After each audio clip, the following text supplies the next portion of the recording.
अस्सलाम वालेकुम दोस्तों, मैं हूं मोहम्मद अख्तर और आप देख रहे हैं यूट्यूब चैनल तलहा चांद। नाज़रीन, आज की वीडियो में आपको बहुत ही मज़ा आने वाला है क्योंकि मैं जा रहा हूं तहसील चौबारा में, क्योंकि वहां पे जीप रैली का बहुत ही खूबसूरत मेला सजा हुआ है। तो इस वीडियो में मैं आपको दिखाने वाला हूं जीप रैली का पहला राउंड। तो आइए चलते हैं वीडियो की जानिब। नाज़रीन, ये सामने आपको नज़र आ रहा है, ये विनिंग पॉइंट है। जी नाज़रीन, ये विनिंग पॉइंट है और यहाँ पे काफ़ी लोग आए हुए हैं। नौजवान हजरात, बच्चे और बुज़ुर्ग काफ़ी तादाद में मौजूद हैं यहाँ पे। नाज़रीन, जीप का एक सीन आपको मैं ओरिजिनल दिखाऊंगा और दूसरा सीन जो है वो मैं आपको स्लो स्पीड में दिखाऊंगा। इसी तरह मैं आगे मुकम्मल वीडियो जो है वो इस तरह दिखाता रहूँगा कि एक ओरिजिनल स्पीड होगी जीप की और दूसरी स्पीड जो है वो स्लो स्पीड में मैं आपको दिखाऊंगा, ताकि आप हर जीप को आसानी से देख भी सकें।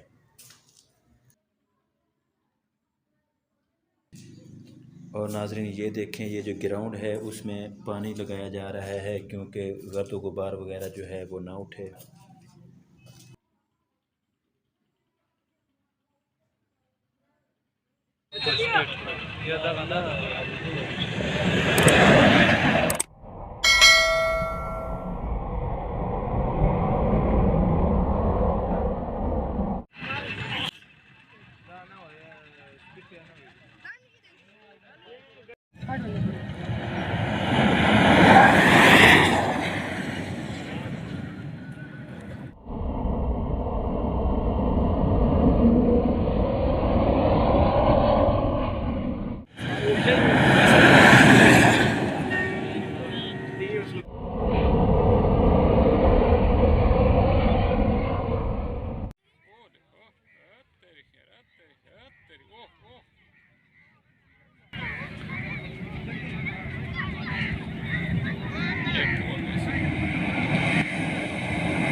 लगा